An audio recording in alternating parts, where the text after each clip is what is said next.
This is John. This is Dan. Welcome to Dead Mike Society. So what is going on? Okay, so I want to do something a little unusual. I want to read you just a little bit of an article about this OpenAI cyber attack. So the AI basically attacked another AI agent when it was in like a sandbox. Like it was supposed to be very secure. Mm-hmm. And so I want to get your opinion. Okay, cool. So you're going to read it and... Yeah, I'm not going to read the whole article. I'm just going to read a little bit. But I just want to know what your thoughts on this. Okay. So OpenAI has revealed some of its most advanced AI models went rogue and hacked a startup after it lost control of them during a security test. The ChatGPT maker said its agent, the AI system, which can operate alone after human instruction, was being tested in a controlled environment, but after finding weaknesses, was able to escape the test limits. So how does that make you feel about using AI and helping to train it to have these kind of capabilities? I think that's what's scary about AI, is that it's always learning. Yeah. And it's able to go rogue, because are you able to really stop it? And we put in all of these questions. Like, I know so many people that ask AI everything. I know a few people where I saw this little comedy video where it was like they walked into like a 7-Eleven and it typed to, ChatGPT, "I'm in a store, what do I say?" And it's like, "Say hello." It's like that. Right. But people are starting to use AI like that, but also on the extreme level. Like, I know people who are using an AI and a second AI, and it's like they're questioning one AI with questions from the other AI to try to see how far down the AI... It's like Inception. It's like a mirror facing a mirror, just goes into infinity. Right, and it's like you're trying to see who's the grand master between these AIs, and you're trying to outwit one AI with the other. Well, what do you think of this? And how about if it was this? And how about if we tweak this? So I can see how at a certain point AI may be able to develop this power to go rogue and do damage, because people are feeding it evil things as well. I mean, people aren't just going to AI like, "Hey, AI, tell me how to be better at life, how to be more formal." You know what I mean? People are going like, "How do I hide a body? How do I get rid of," they're asking these questions. I mean, they're literally going like, "AI, how do you rob a bank?" Wow. So, I don't know. Okay. I personally am one of those people. I don't ask to say hello, but I use AI pretty extensively when I have a kind of existential question or a psychological question, or at work, what's the best method to use. This system that hacked is what they call one of the more advanced models. So this is not a what do they call it? A chat generative. I forget what the word is, but basically what ChatGPT is, Gemini, these are large language models. That's what they are. Yeah, large language models. Okay. But these AI are more designed to figure out information. It's like a way of creating something that hasn't existed before. So in other words, becoming creative, like a human would. I mean, I see that with the music apps too. So I know you're saying with these are different than those, and they're starting to be more human-like because they're able to learn your mannerisms from your chats, and it saves your logs. And actually, there's a setting in there that you can set for it to remember kind of your premise of what you're asking. Yes. And also, you can set a setting for it to kind of get rid of the BS.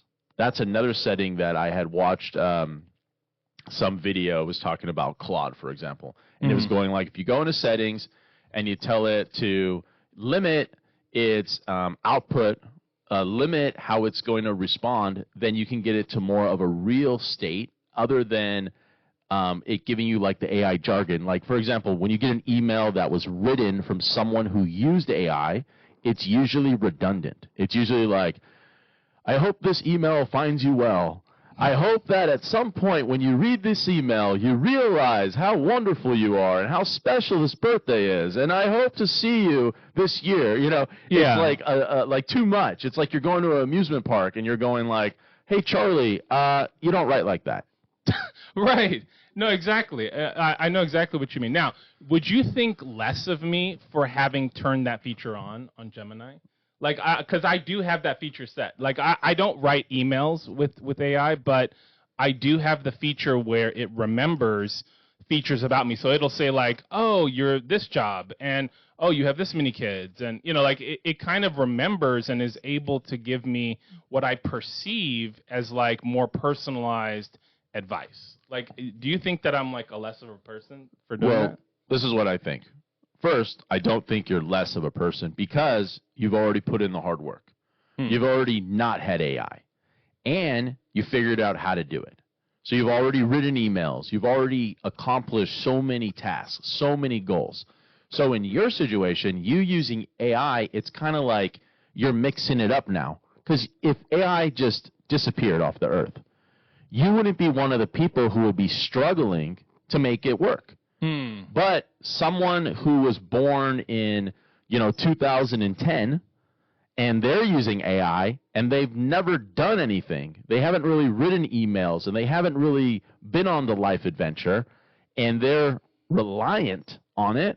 I look at them a little bit less because I'm going, hey, if AI ceased to exist, would you be able to communicate other than bruh? Bruh. My kids love that. Yeah, that's like definitely like a Gen Z kind of thing. Yeah. Okay, so do you think, well, okay, I personally feel like AI has improved my life. I mean, it's very interesting if they were to like ban AI, from the world. And like what you're saying is that the people who are born like since AI's inception, right? Like, how long has AI been around? I mean, I know we don't know the exact date, but like it's been about like 5 years, right? Like, am I wrong? I would say AI started to hit the scene around 2020. Yeah. Okay. So it's about 6 years. Okay. So, so people who are, like using AI, okay. Let me tell an anecdote. When I was in school, okay, I was in trigonometry, and they had a parent meeting, and everyone was upset that we were using calculators, like these graphing calculators, right? Because like in trigonometry, you're supposed to graph triangles and figure out angles and sine and cosine. And like I had a graphing calculator, and they were like, "How come you're not teaching the slide rule?"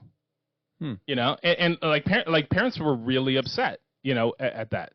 And so the teacher was like, "Look, that's not the future that we're preparing children for." So in your estimation, do you think that like AI is the future, or do you think that like this article, like the fact that it's starting to break out of its cage, so to speak, is like signaling that we're going to have like huge restrictions on AI? Like, what's your feeling? I think AI is the future. I think there's a couple, hurdles that it has to jump over. So I'm not against professors and people teaching their classes going like, hey, you need to start using these AI tools because they're not going anywhere. And if anything, they're going to be getting stronger. So I'm going like for it, just like how they were going for the Texas Instruments or whatever the graphing calculator was at the time. Yeah. I'm for that also, but you still want to learn the other way.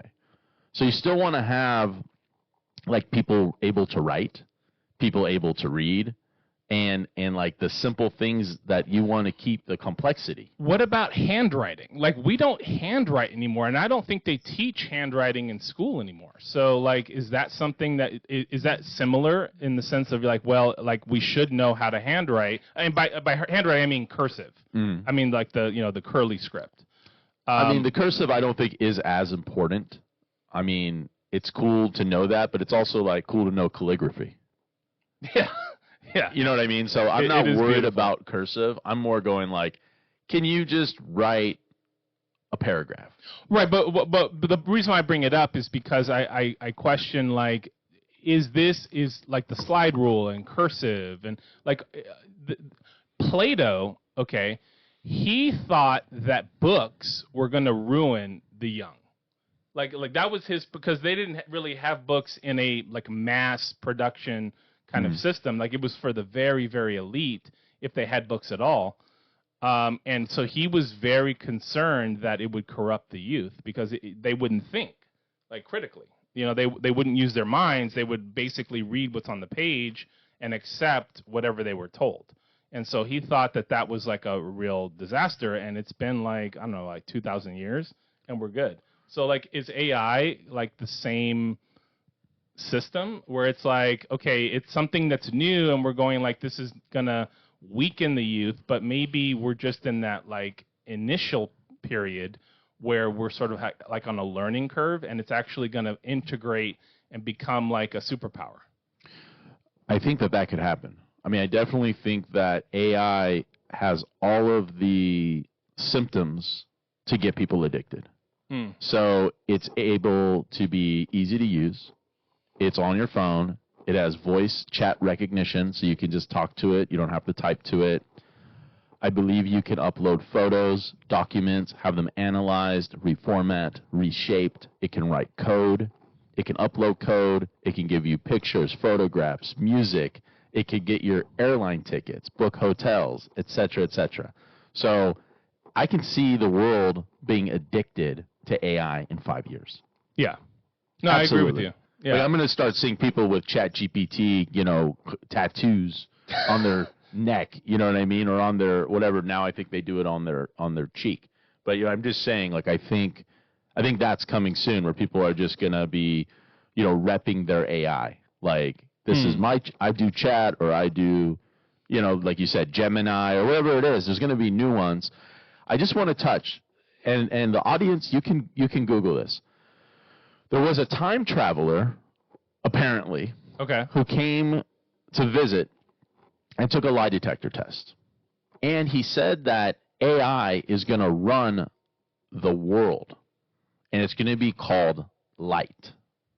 And it's going to be in the year 2030. And that there won't be individual countries, that it'll be one world government. Yeah. And United States will be in District 3, and Los Angeles will be completely underwater and have relocated. So there will be a new Los Angeles will be the name of it. So anyway, I can't recall the company that did it, but if you Google this guy from 2045 who visited, you got to take it with a grain of salt. But it was interesting because he did talk about this AI of the future and it running the world, and no more currency, like no more cash. Everything would be a microchip that you had implanted into your hand. And that would be for your health insurance and for purchasing equipment. I could see that, because right now when I go and buy something, I tap my card. Like, you don't have to insert it. You don't have to swipe it. Like, it's basically like a chip. So if you carried it on your person and it became like personalized to you, I could definitely see how that would work. Yeah. I mean, it just seems like that is going to start to interface with AI, that's just the next step. So like you have the AI, and the AI can do all these things. Well, why can't AI do your banking, your investing? Why can't it run your portfolio? Why can't it order groceries for you? Why can't it deliver them? Like, I feel like that supply chain, it's all connected, and they're starting to make it the interface where everything kind of goes on top of each other. So, okay, the reason why I use AI so prolifically is because I understand that it's going to make some mistakes, but humans make mistakes.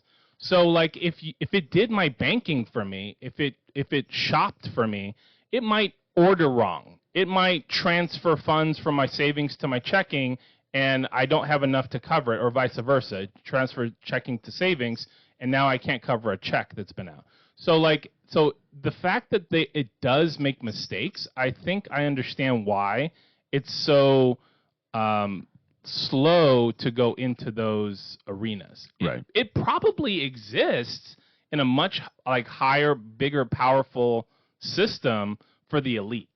I bet they have like the most amazing AI, and it just does like so much more. But it probably, uses so much resources, and it's probably dedicated like exclusively for them. So like Mark Cuban, like those guys, like Trump, like Musk, Leary. Yeah.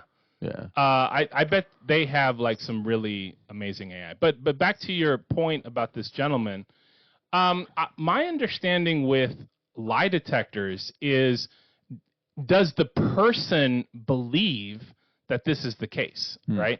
Like, I'll use another example. Like, people, like every night I drive home and I listen to Coast to Coast, okay? And it's a very like eclectic kind of news source that like they summarize the day, but on Thursdays they have a UFO report. They have people who report seeing things in the sky, strange lights, things like that, and there's never a picture, right? There's never like recording, but they truly believe, like they swear that they have seen these things in the sky. So my point is that if this person believes that they're from 2045, a lie detector is not going to determine the truth of what's the case. It's going to determine what this person genuinely believes. So if you believe your lies, you can pass it. Right, and I'm going to give him the benefit of the doubt. I don't know this gentleman. That reminds me of Seinfeld. If you believe it. If you believe it. Right. Yeah. Funny, you know what he says about those lights in the sky, by the way? What? He says that those lights are actually other time travelers. Like the other spacecrafts that we see coming, it's not actually aliens. It's other time travelers, and that since 1981, the technology has been available, but it doesn't go public until August of 2028. So in the very near future, we'd be able to see if the guy is making up stuff. I mean, I'm not saying all his reports are accurate. The guy could be just, getting views, right, on the internet, and that's probably the case. But I just find it interesting that, someone wrote a story and he's putting out all these things, but with dates and times. Like, I think he says that Martin Luther King's, it's like a great niece or a great granddaughter ends up being the U.S. president and the greatest president of all time. But again, if you look at some of the details, you go like, wait, if there's no United States in the future, then how do you have a president if it's a one world nation? Right. So like that didn't make sense. And then also she would be less than 35 years old. So it's like you have to be 35-year-old to run for president in the United States. Right. So there was a couple things that when I was looking at it, I was going like, wait a minute, could this be accurate? But maybe in the future there's new rules. Yeah. And how we were talking about dinosaurs, not to go on with this bogus story like for the whole show, but he had said there was zoos that had velociraptors and T-Rexes and all that stuff down the road. Now, does the fact that we know, okay, let's just for argument's sake, say this gentleman is correct, okay? He comes back, he lets us know all this information. Does the fact that he's telling us make this like a fatalistic situation where it's going to happen because he said it's going to happen, or is it possible to change the future because we know what's coming? So, for example, AI is going to rule the world. Well, could we put restrictions on AI, or is it inevitable? Like, what's your feeling about like the future and how it evolves? Like, is it something we can change, or do you believe that like the entire history of the universe is sort of like created at the very beginning, and like everything that has happened is sort of like part of a inevitable continuum? Oh, well, no, I don't believe in inevitable continuum. I think that there's free choice.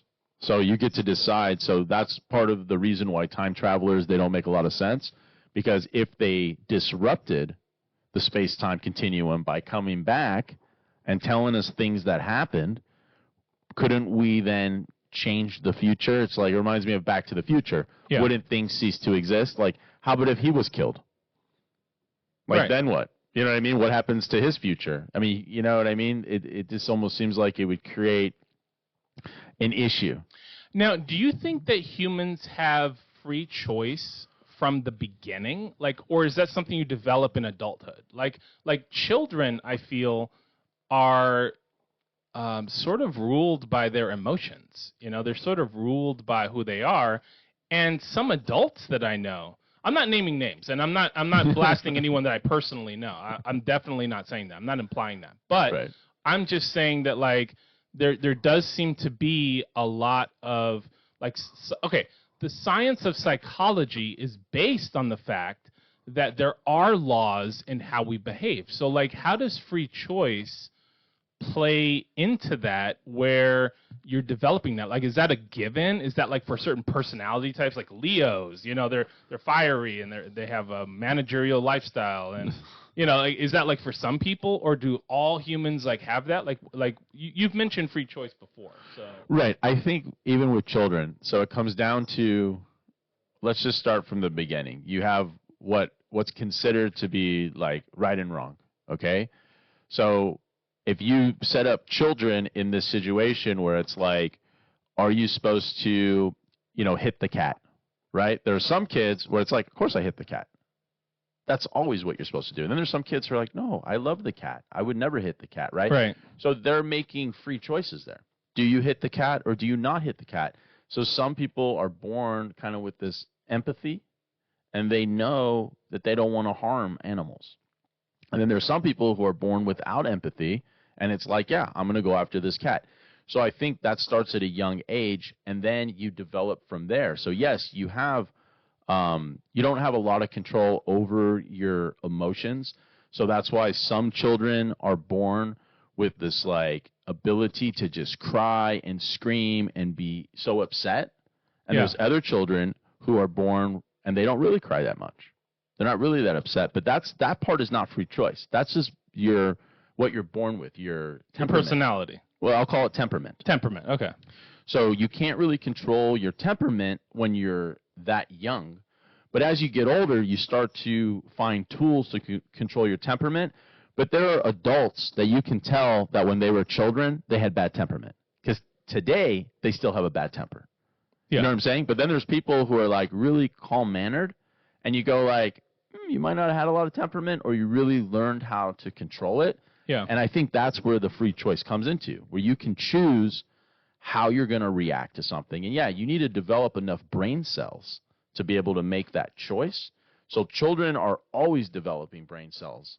So maybe not when they're 0 to 1 and they're still kind of mush, right? They just want to eat. They just want to use the bathroom. They just want to sleep. They just want to cry. They just want to play when they're like the cutest. You know what I mean? Yeah. But as they get older, like when they're going to school, they get to make that choice. When you drop them off, and I can only talk from being an uncle, but when you go to drop the child off and they're like 5 years old, there are kids who are like, all right, I can't wait to go to school. It's so exciting today. I can't wait to play with my friends. Right. But then there's kids who are like, no, please don't make me go. I'm sick. Oh, my God, I don't feel good. I'm so hungry. Please. And they start crying and throwing a temper tantrum. Right. So that's the free choice part, is like, do you give in to the program that the parents and family are giving for you, or do you create your own program and you try to figure out the gray areas? So that's, and you can tell, in my opinion, that doesn't make like a good student from a bad student, but I feel like that's the start. The kids who are like reluctant to go to school, the ones who don't feel good, I think they're the ones who don't really graduate college. And the ones who are like, yes, I can't wait. I love Miss East. I love Miss Goldberg. Oh, I love them. They're the ones who are going to Harvard. Yeah. And that's free choice. Interesting. Yeah. So, okay. Is there a way to develop free choice? Like, in other words, is there like an exercise, like a breathing exercise, or like mental exercise, or I play strategy games online? Like, is there a way to develop that? Because like I'm not aware of any system other than ignoring how you feel in the moment, like not obsessively, but like basically going, okay, I feel one way and I'm going to act another way. I don't know if that like really develops like the prefrontal cortex where like choice and action happen. But like, what's your experience? Because I know you've taken psychology classes. Yeah. I have. They don't really talk about how to create free choice, like through exercises. I think, okay, I would say mind games. So like strategy games. Mm-hmm. Because in strategy games, you have to make decisions that are going to affect outcomes in the future. So you make a choice. For example, chess. Chess is a mind game. It's a strategy game. So you need to be offensive, but you need to also be defensive.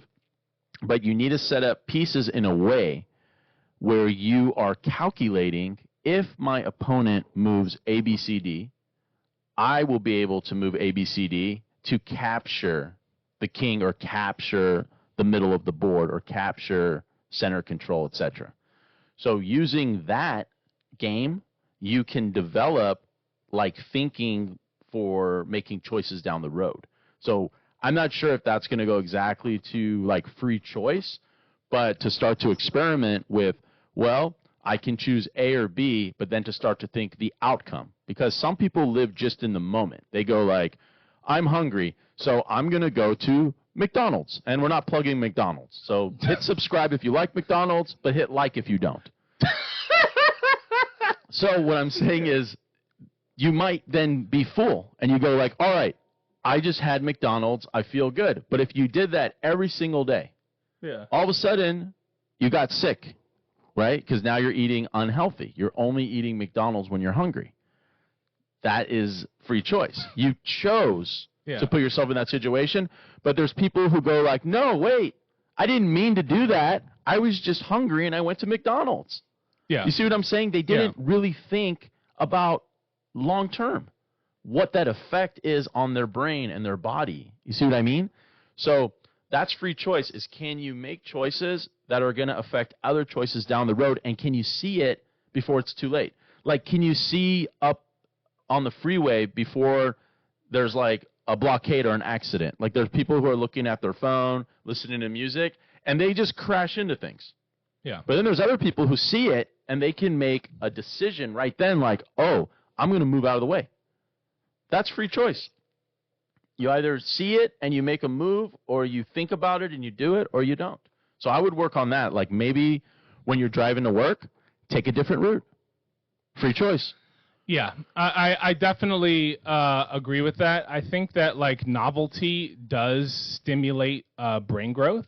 But back to this like time traveler. So like when he comes and he tells us, and again, that actually happened. Now, we don't know if what he's saying is true, but the fact that he is saying certain things, basically what you're saying is that this is allowing us to make decisions, like free choice decisions, about how we're going to live our future. Is that what you're saying? Yeah, that's what I'm saying. But you know what? Let me just I pulled it up really quick on my phone just so the audience can pause this now.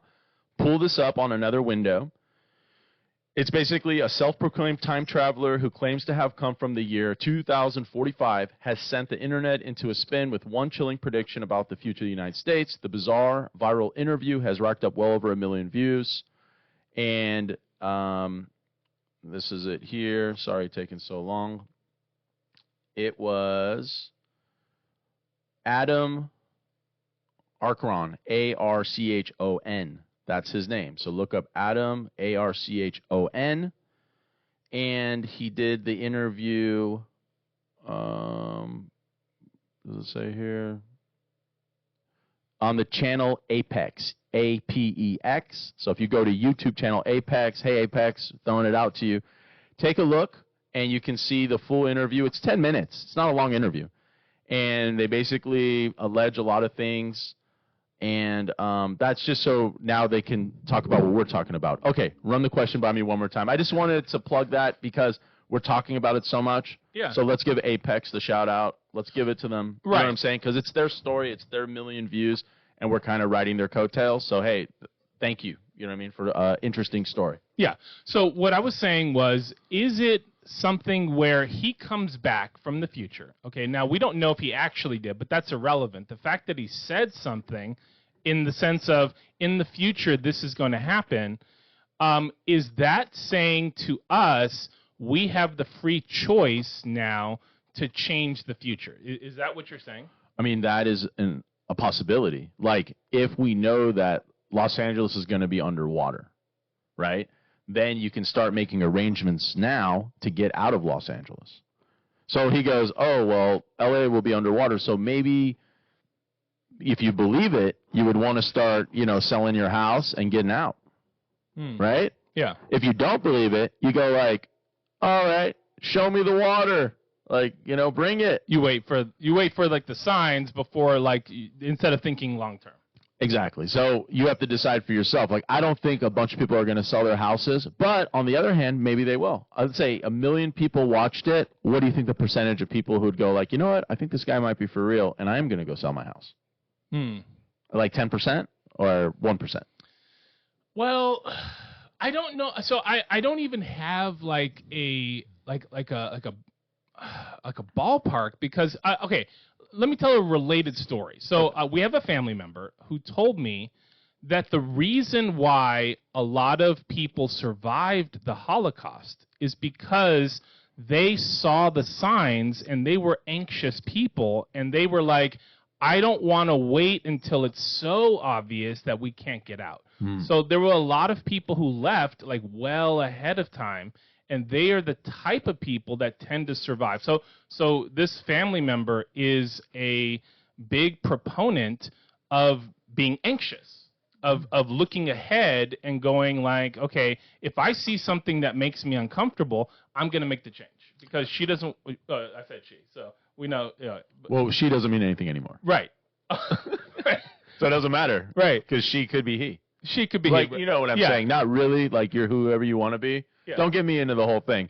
But you know what I'm saying. Yeah. He, she, whatever. We, right. they, them, but their. So it relates to what you're saying in the sense that, like, there have been people in the past. Now, I don't know what percentage survived and what percentage didn't, and I have no idea who would. Now, the thing I would have to consider is, is Apex a reliable place? Is believing in the future a reliable place? Like, so many things would have to come into play. And do you want to move from where you are? Or, because I'll give you an example, right? Some people live in hurricane areas. Some people live in tornado areas. There's just a bunch of them in Kentucky. Some people live in blizzard areas, and they're like, I'm not moving. I don't care what happens. This is my home. You're going to have to kill me. I'm not leaving, right? So I don't know how many people. Now, L.A. is a very laid-back kind of place. So I don't know. To answer your question, I have no idea what percentage. I mean, like, I would say maybe like 20%, but that has absolutely no weight. 20%, that'd be like 200,000 people. Right, but we have like what, 10 million here? Right. No, I was going like who watched the show. 1 million people watch the show. So how many? Because I mean, yeah, we have all these people, but unless they all tune in to our show now, right? Then they'll hear about it and go to Apex. But anyway, let's ask for the listeners. What would you do? So there are the signs that LA is going to be underwater. Where would you go? What would be the higher ground, really? And how would you get out? I mean, think about the infrastructure. Everyone's trying to leave. If you waited till it was already, a couple feet of water, I'm assuming that the reason LA would be underwater would be from the ocean, right? Global warming, like melting the ice caps. Well, I don't know if it's global warming. I would say just like water rises. So yeah, maybe you're right. You can call it global warming. I just know that global warming is like not proven to a certain extent. Okay, so I don't want to call it global warming because I know that the Earth goes through transitions. Okay. That's not based off of greenhouse gases. So there's some classes that I've taken that focus only on greenhouse gases, and they basically claim that as we create more carbon, the planet heats up and things die. But I don't believe that exactly because I know that the planet has had ice ages. I know that we've had issues with our solar, like our outside solar protection. Yeah. Where like at different points there was like huge holes. Ozone, but huge holes in the ozone, but then those holes got smaller. Like right, later. we stopped using like hairspray and whatever the chemical was. But I don't believe that the CFCs and like I'm saying, like, you know how you get to believe what you want to believe. I'm just not sure if us using CFC chemicals and those things actually made it so the ozone would heal itself. I think that our planet, this is just my opinion, has an ability to heal itself, just like kind of like how we get hurt and then we can heal our wound. Yeah. I think the planet can heal itself too, and it goes through these transitions. So the planet does get hot, the planet does get cold. Okay, so taking that example, right? Like if I can heal as a human, should I be a cutter? Should I be someone who just takes a razor blade and cuts their arm and just goes like, well, it's going to heal, and I'll just do it again and deeper? Like, in other words, is it our job as stewards of the planet to go, hey, it may heal, but we don't want to do excess. We don't want to get behind the cart and push. Like, the cart is moving, but we don't want to get and push it over the edge, right? Like, is that something that resonates with you, or am I off on that? Well, I think, like, for me, it doesn't make sense to cut yourself and then wait for it to heal. That's kind of, I think, like an emo thing, like to want to hurt yourself. But if another person was like, hey, I cut myself and it's fascinating because they're looking at it through a microscope and one day they want to be a scientist and this is what they're doing as a teenager, I'm not 100% against it because I'm going like, well, I hope it doesn't get infected.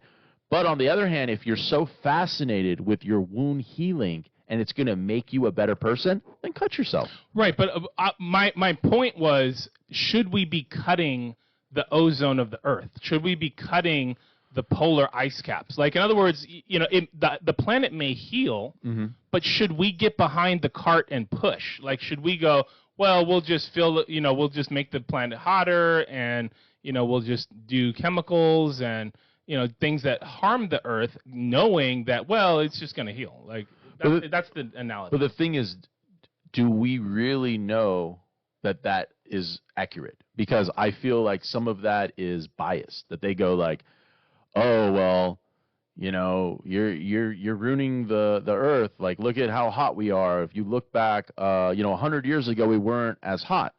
But then you go like, well, 100 years ago, you had analog, and now we have digital.